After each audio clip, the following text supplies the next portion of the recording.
So if you turn to slide number 27 in the chapter 15 to 16 PowerPoint, you'll see a section of Karl Marx's Communist Manifesto. I had to read this in grad school. I don't know if you've ever read it.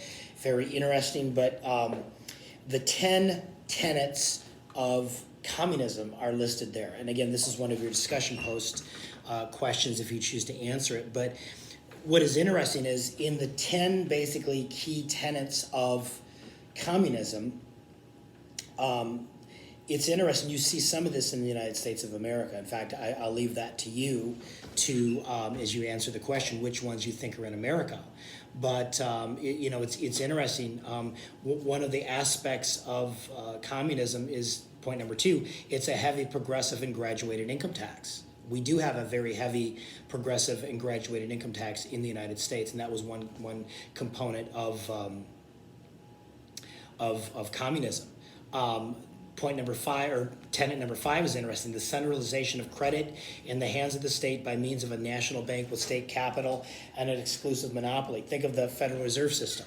Okay, very, very comparable to that. Number 6, centralization of the means of communication and transportation in the hands of the state, the Federal Communication Commission, okay, things of that nature. And then, of course, number 10, free education for all children in government schools. Again, this is communism, okay? If some of this sounds familiar, if you see this in America, remember, he wrote this in the 1840s. It is more than a little curious that there's some parallels here in the U.S. But again, I'll let you answer that question and see what you think. I've got some opinions on that are rather strong, but I'm going to leave those out right now, and I'll let you answer that. But let's move on here. Let's look at slide number 28, talking about monetary policy, okay? Fiscal policy, remember, is taxing and spending. It's what Congress does. When Congress writes laws, they're taxing the American people, and then from that taxation, they're spending money. Okay, in some way, shape, or form. Fiscal policy takes time. Okay, it takes months to get a law passed. Okay, this particular Coronavirus Act that Congress passed, this is an exception rather than a rule. Okay, this took place, it took weeks to get this. Okay, a couple, 2-3 weeks. But again, extraordinary circumstances warranted this. But generally, it takes months. Okay, so fiscal policy takes time. Monetary policy is very, very quick because it is done by the Federal Reserve System. Okay, it adjusts the interest rate that member banks within the Federal Reserve System charge other member banks and on down to your local branches. Okay, so the Fed can literally change an interest rate and change the entire economic system, or at least the complexion of our economic system within mere minutes. Okay, so whereas fiscal policy is a crock pot, okay, it takes time to create a long meal, right? A really, really good meal. Monetary policy is the microwave. Okay, in other words, you can change it very quickly. What are you doing when the Federal Reserve is changing the interest rate? Okay, it's trying to affect the flow of money through the economy. Okay, if you raise interest rates, it slows down the acceleration of money through the economy. Because again, if the interest rate rises to get a car loan, if the interest rate rises to get a home loan, people are less apt to buy a car, people are less apt to buy a house. Okay, so in other words, this idea they're trying to slow down the acceleration of money, the flow of money through our system, because they're concerned with inflation. Okay, they're concerned with artificially high prices. So this idea that if you can just slow it down, you can kind of curb that.